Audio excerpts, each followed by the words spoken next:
After 4 years together, my fiancé said, "You're not worthy of being my wife. I'll find someone better," and left me. I just laughed. Now his new girlfriend has married someone else, and he's begging me to come back. But his messages are read by my new husband. I was with Elliot for just over 4 years. The first couple years were amazing. We moved in together after 18 months. My parents weren't thrilled, but hey, it's the 21st century. We had the same taste in everything. Both binged the same shows, loved trying local restaurants, and could talk for hours about random stuff. He'd surprise me with little things, coffee waiting on the nightstand when I woke up, sending me TikToks that reminded him of me during the workday. Just normal couple stuff that made me feel like I'd finally found my person, you know? When he proposed on our 3rd anniversary, I was beyond excited. Just a quiet moment at the lake where we had our first date. The ring wasn't huge, which was fine, but it was perfect. I posted the obligatory ring pic on Instagram, called my mom crying, and immediately started planning our wedding for the following summer. But something shifted about 6 months after we got engaged. It was subtle at first. Little comments about my appearance that weren't exactly compliments. He started saying things about how that dress would look better if I toned up more. Or maybe I should try a different hairstyle. Something more sophisticated. I'd laugh it off, but these comments started coming more frequently. Then it expanded beyond my appearance. He started mentioning how I should be more ambitious. He'd question things I said in front of his friends, making me feel stupid when I didn't know something he thought was obvious. He even started making comments about my family being too simple, and how I needed to elevate myself if I was going to be his wife. I wish I could say I immediately stood up for myself, but I didn't.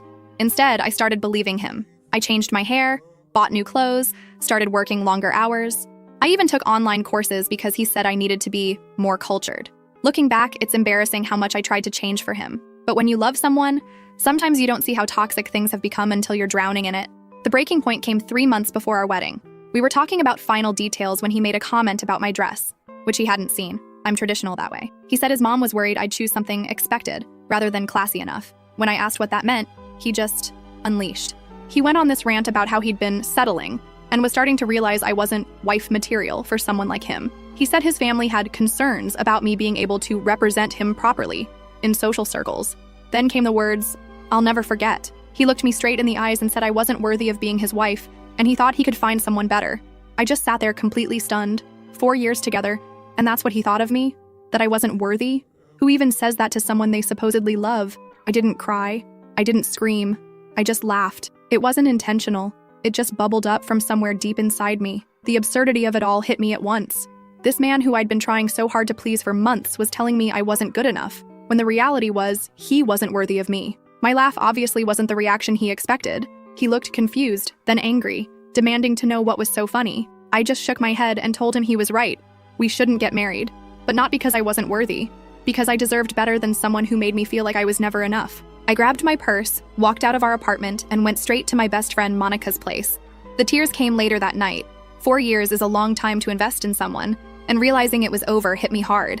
But underneath the sadness was this weird sense of relief, like I'd been carrying this heavy backpack and someone had finally taken it off. Elliot called and texted constantly over the next few days. At first angry, calling me dramatic and saying I was overreacting. Then apologetic, saying he didn't mean it and was just stressed about the wedding. Finally, condescending again, telling me I was making a huge mistake and would regret walking away from him. I stayed with Monica for 2 weeks while figuring out next steps. Canceling the wedding was a nightmare. PSA. Wedding insurance is worth every penny, y'all. But my friends were amazing. They helped contact vendors, return gifts, and break the news to guests. My parents were supportive too, though I could tell my mom was worried about what people would think. Small town gossip is brutal. The hardest part was going back to get my things.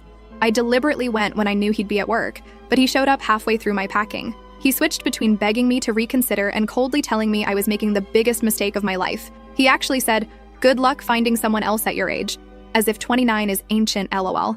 What struck me most was how he seemed more concerned about appearances than losing me. He kept saying things like, "Everyone's going to be talking about this," and "My family has already told everyone about the wedding." Not once did he say he loved me or would miss me. That's when I knew for sure I was making the right choice. I found a small apartment across town and threw myself into making it my own space. It was the first time I'd lived completely alone, and honestly, it was freeing. I could decorate however I wanted, watch whatever shows I liked without commentary, and just exist without being evaluated. The first month was rough. I'd wake up reaching for him, or think of something I wanted to tell him before remembering we weren't together anymore. But slowly, I started rediscovering parts of myself that had gotten lost in our relationship. I picked up hobbies I'd abandoned because he found them childish. I reconnected with friends I'd drifted away from because he didn't click with them. About 6 weeks after the breakup, I heard through mutual friends that Elliot was telling people I'd had some kind of mental breakdown, and that's why I ended things. Classic Elliot, rewriting history to protect his ego. I considered setting the record straight, but realized it didn't matter what people thought. The people who mattered knew the truth. What surprised me most was how many messages I got from friends checking on me and offering support. Several people confided that they'd noticed how Elliot spoke to me and had been concerned. One of his cousins even reached out to say she was proud of me for walking away. That validation helped on days when I second-guessed my decision. Through all this, Elliot's texts became less frequent, but more manipulative. He'd send things like, "Just saw your favorite movie is playing at the theater," or "Remember that restaurant we always wanted to try? Finally went there today." Never an apology, just weird breadcrumbs like he was trying to remind me of what I was missing. I didn't respond to any of them. It's been 3 months now since that night, and I can honestly say I'm doing better than expected. My apartment feels like home. I've been doing better at work. Turns out I am ambitious when I'm not being told my job isn't good enough. I've even started dating again. Nothing serious, just coffee meetups to remind myself there are decent men out there. I still have moments where I miss what we had. 4 years is a long time, and not all of it was bad. But then I remember his face when he told me I wasn't worthy, and I know I made the right choice. So that's where I am now. Single at 29, starting over, and surprisingly okay with it. I don't know what's next, but for the first time in a long time, I'm excited to find out. First update, hey Reddit. It's been about 8 months since my original post. And wow, so much has happened that I felt like I needed to update y'all. First, thank you for all the supportive comments. I read every single one, even if I couldn't respond to them all. You guys really helped me during a really tough time. So where to begin? I guess I'll start with Elliot. About a month after my last post, I heard through our mutual friends that he was seeing someone new. Her name is Daisy, and apparently she's everything I'm not. Comes from money, has some fancy job in the city, commutes about an hour each way, and according to Monica, who ran into them, dresses like she walked out of a magazine. Initially, this news hit me harder than I wanted to admit. Even though I knew he wasn't right for me, there's something uniquely painful about seeing how quickly someone can replace you after 4 years together. I had a bit of a setback when I first heard about them. Spent a weekend feeling sorry for myself, scrolling through old photos and wondering if maybe I should have tried harder to be what he wanted. But then I remembered why we broke up in the first place, that "you're not worthy" comment that showed exactly what he thought of me. No amount of changing myself should be about making yourself worthy of someone else's love. Either they love you for who you are, or they don't deserve you. That's something my therapist helped me realize. Yes, I started therapy after the breakup, and it's been amazing. Anyway, I forced myself to get out of my apartment that Monday and met up with Monica for dinner. She mentioned that her brother was having a birthday gathering that weekend and practically begged me to come. After some persuasion, and maybe a glass or two of wine, LOL, I agreed to go. And Reddit. That's where I met Wyatt. He's Monica's brother's best friend from college and was in town for the birthday. We ended up talking most of the night, first in a group setting, and then somehow we found ourselves sitting on the porch swing having this deep conversation about everything from our favorite podcasts to our biggest fears. There was no pressure, no awkward flirting, just this easy connection that I hadn't felt in maybe ever. I wasn't looking to jump into another relationship. Honestly, I was enjoying my independence and still working through the Elliot breakup. But Wyatt and I exchanged numbers, and he texted the next day asking if I'd want to grab coffee before he headed back home. He lives about 40 minutes away in the next town over. That coffee turned into lunch, which turned into a walk in the park, which turned into dinner. We spent the entire day together, and it felt so easy. He asked thoughtful questions and actually listened to my answers. He talked about his family with this genuine passion, and not once did he make any comment about my appearance, my job, or my potential. He seemed interested in who I actually am, not who I could be. We started dating long distance, if you can call 40 minutes long distance, LOL. He'd come to my town some weekends, I'd go to his others. We had our fair share of awkward early relationship moments, like when his Roomba got stuck under the couch during our third date and started making this unholy screeching noise right when we were having a serious conversation. Or when I tried to cook him dinner and set off his smoke detector 3 separate times. But those moments just became things we laughed about rather than sources of tension. About 3 months into dating Wyatt, I ran into Elliot and Daisy at Target. I'd been dreading this moment, imagining I'd feel jealous or inadequate. But when I saw them, the weirdest thing happened. I felt nothing. No jealousy, no anger, not even awkwardness. Just this calm recognition that that part of my life was over. We exchanged brief hellos, and I noticed Elliot looking surprised at how comfortable I seemed. Daisy was polite, but clearly uncomfortable. The whole interaction lasted maybe 30 seconds, but it felt like a huge personal victory. Later that week, I got my first text from Elliot in months. "It was good to see you. You look well. Would love to catch up sometime as friends." I showed it to Wyatt, who just raised his eyebrows and said, "What do you want to do about it?" Not telling me how to respond, not getting jealous, just supporting whatever I decided. I chose not to respond to Elliot. Some doors are better left closed. As for Wyatt and me, things progressed naturally, but not too slowly. After 6 months of dating, he suggested I move in with him since I was spending most weekends at his place anyway. His house is older but has so much character, and he'd been renovating it himself room by room. The idea of leaving my little apartment was scary. It had been my safe haven after the breakup, but it also felt right. Moving in together was an adjustment, isn't it always? We had to figure out where all my stuff would go in a house that was already fully furnished. We had different ideas about temperature settings. I'm always cold, he's always hot. He leaves his shoes in the middle of the hallway. I leave cabinets open after taking something out.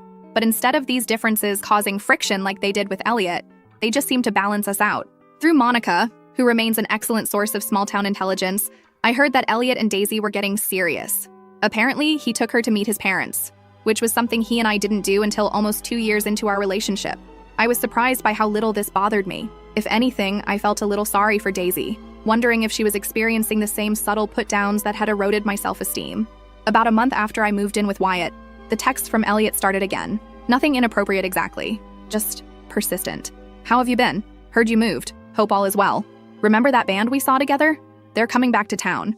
Each time, I either didn't respond or kept my replies brief and neutral.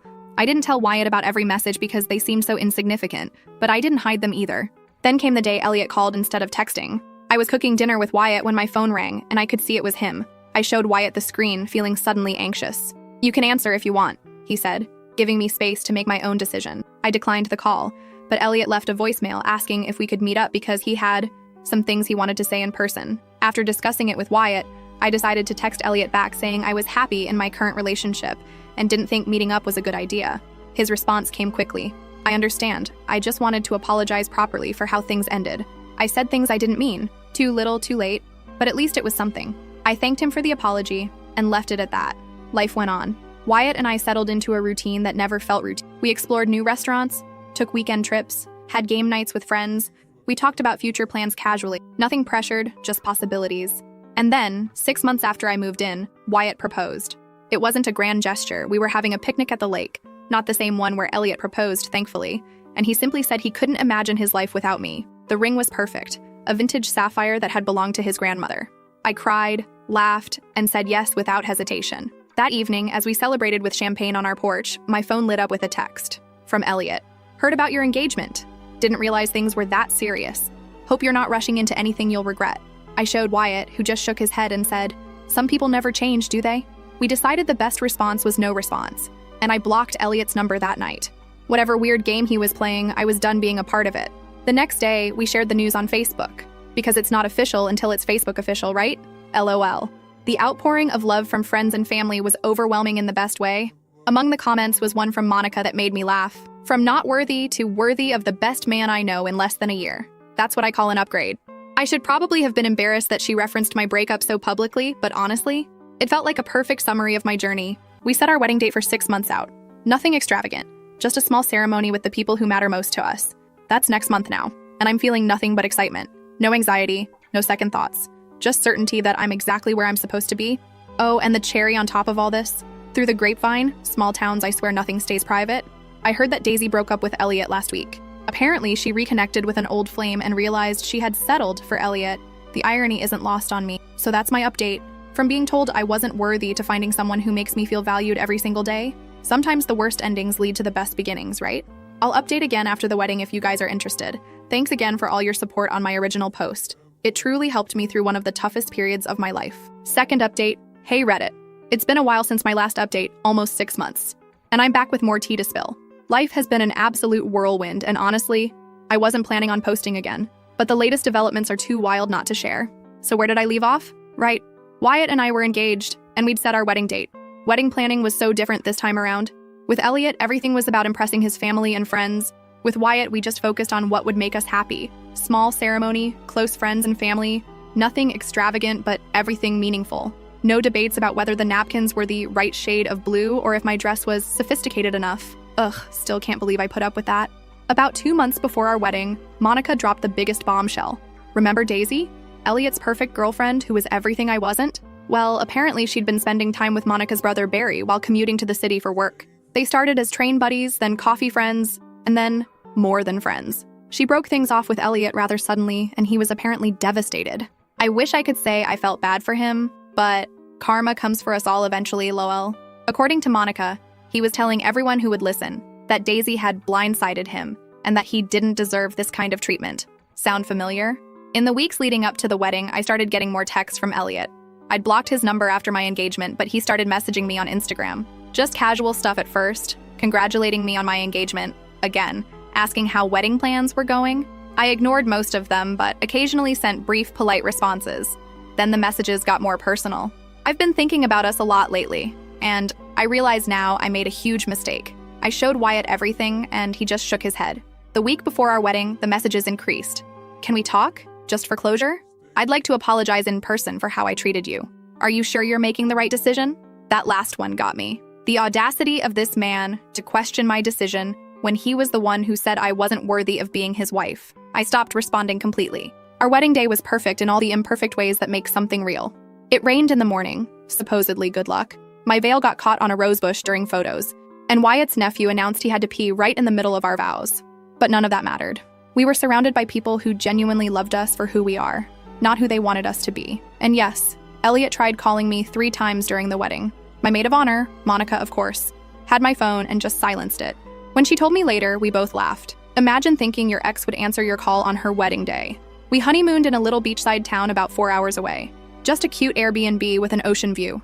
We spent our days exploring local shops, eating too much seafood, and just enjoying being together without wedding stress. It was the most relaxed I'd felt in years. When we got home, I had 17 missed calls from Elliot, plus a string of Instagram messages that started with, "I need to talk to you," and progressed to, "Please don't ignore me." And finally, "I made a huge mistake letting you go." I showed Wyatt, who looked concerned rather than jealous. "Do you want me to talk to him?" he offered. Maybe he'd finally get the message. I hesitated, then nodded. The opportunity came sooner than expected. We were unpacking from our honeymoon when my phone rang. Elliot again. Without missing a beat, Wyatt picked it up and answered cheerfully, "Hello, Ruby's phone." There was a long pause.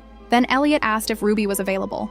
Wyatt, cool as could be, said, "She's a bit busy unpacking from our honeymoon right now. This is her husband, Wyatt. Is there something I can help you with?" The silence on the other end was deafening. Finally, Elliot stammered something about just wanting to congratulate us. Wyatt thanked him politely, told him we appreciated the thought, but that Ruby had moved on completely and would prefer not to keep in contact. He wasn't rude or aggressive, just calm, direct, and firm. After he hung up, I just stared at him in amazement. No drama, no jealousy, no insecurity, just setting a healthy boundary. That is what a real partner does. Elliot hasn't called since. He sent one last message. "I understand now. I'm sorry for everything. You deserve to be happy." It felt like the final page of a chapter I'd been trying to close for a long time. Looking back on everything that's happened in the past year and a half, it's strange to think how devastated I was when Elliot told me I wasn't worthy of being his wife. At the time, it felt like my world was ending. Now I realize it was actually beginning. I'm not sharing this update to gloat or seek validation, though your supportive comments on my previous posts helped me through some really tough times. I'm sharing because I want anyone going through something similar to know that sometimes the worst moments of your life can lead you to exactly where you're supposed to be. Wyatt and I are talking about buying a house now. Just somewhere to build our life together. Somewhere that's ours from the beginning, with no ghosts of relationships past. So that's where I am now. Happily married at 30, starting a whole new chapter, and finally understanding what it means to be truly valued by someone. I might post one more update down the road, but for now, life is good. Better than good. It's exactly as it should be. Thanks for reading, Reddit. Your support has meant more than you know. Last update. Hey, Reddit! It's been almost a year since my last update, and I genuinely thought I was done posting about this saga. But life has a funny way of giving you closure when you least expect it, and I just had to share this final chapter with you all. So, Wyatt and I have been married for 15 months now. After months of searching, we finally found our first house together about 4 months ago. A 3-bedroom ranch-style home built in the 90s with some interesting wallpaper choices and a kitchen that desperately needed updating. But it has a big backyard for our future dog, still debating between a golden retriever or a rescue mutt, and it's ours. Home ownership has been a wild ride so far. The day after we moved in, the dishwasher decided to flood the kitchen floor. 2 weeks later, we discovered a family of squirrels had been living in the attic. And don't even get me started on the bathroom sink that randomly gurgles in the middle of the night. But honestly, working through these little disasters together has been strangely fun. Wyatt and I make a good team. He's better at the heavy lifting. I'm better at organizing the chaos. After getting mostly settled, we decided to host a housewarming party. Just a casual Saturday afternoon gathering with about 20 friends and family members. I spent days cleaning every corner, arranging snack platters, and making sure our new place looked presentable, despite the half-finished painting project in the hallway. The party was going great. Monica brought her famous buffalo chicken dip. Wyatt's brothers helped set up the new patio furniture, and everyone was mingling comfortably between the living room and backyard.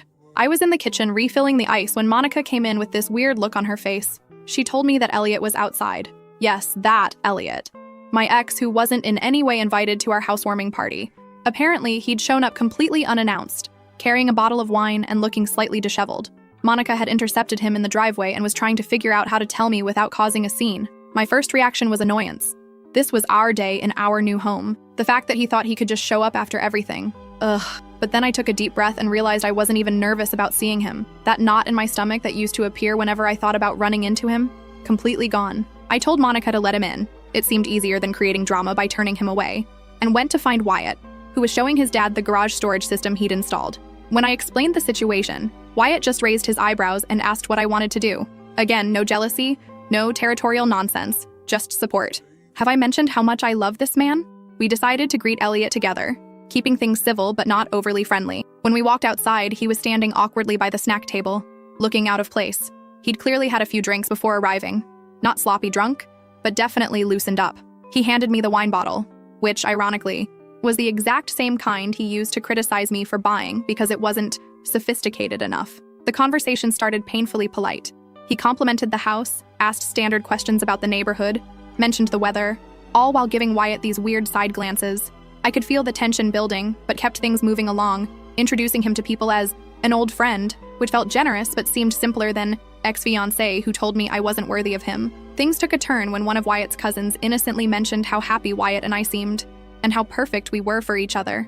Elliot mumbled something under his breath that sounded suspiciously like, "She wouldn't be here without me." When I asked him to repeat himself, the floodgates opened. He launched into this bizarre speech about how he had prepared me for Wyatt, how his criticisms had motivated me to improve myself, and how I should actually be grateful for our breakup, because it led me to where I am now.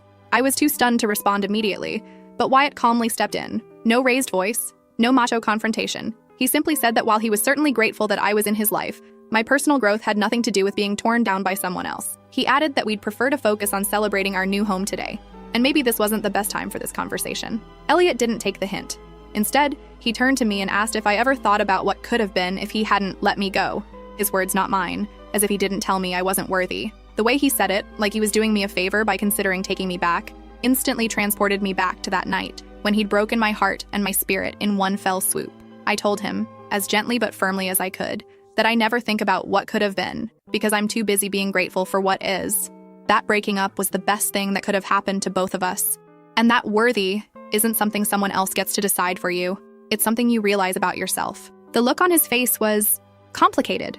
Surprise, confusion, maybe even a flash of regret. For a moment, I thought he might actually understand what I was saying, but then he looked around at our friends, our home, our life, and something shifted in his expression. He muttered something about how I'd changed, like that was a bad thing, and that I didn't used to be this cold. Before I could respond, Monica stepped in with perfect timing. She mentioned that she'd run into Daisy and Barry last weekend at the farmer's market. Apparently, they're expecting their first baby in the summer and just bought a house across town. She showed us all a picture on her phone, and they looked genuinely happy. Watching Elliot's face as he processed this information was like watching someone solve a difficult math problem. He seemed genuinely shocked that Daisy had moved on so completely. When Monica casually mentioned that Daisy had told her the relationship with Elliot had been a learning experience, ouch, I thought he might actually explode. Instead, he drained his drink, mumbled something about having another commitment, and headed for the door. Wyatt, ever the gentleman, walked him out while I stayed behind with Monica, both of us trying not to make eye contact until he was gone to avoid bursting into inappropriate laughter. When Wyatt came back, he just shook his head and said Elliot had asked him, man to man, if I was always this stubborn. Wyatt told him he preferred the term self-assured and suggested Elliot take an Uber home since he'd clearly been drinking. The party continued without further drama, though I noticed a few curious glances and definitely heard some whispered conversations. Small town life. This will probably be local gossip for at least 3 weeks, LOL. The next morning, I woke up to a text from Elliot. I'm sorry for yesterday. I didn't mean to cause a scene. I hope you're happy. Simple, a bit ambiguous, but probably the closest thing to closure I'll ever get from him. I didn't respond. Some conversations are better left ended. So that's it, Reddit. Life isn't perfect, of course. Our roof needs replacing sooner than we thought. We argue about whose turn it is to take out the trash. I still sometimes struggle with the echoes of insecurity that Elliot planted. But through it all, I've learned that worthiness isn't something you earn through changing yourself to please someone else. It's something you recognize when you're finally with people who never questioned it in the first place. Your support advice, and kind words helped me through some of my darkest days. I won't be posting any more updates, for real this time, but I'll be here in the comments if anyone has questions.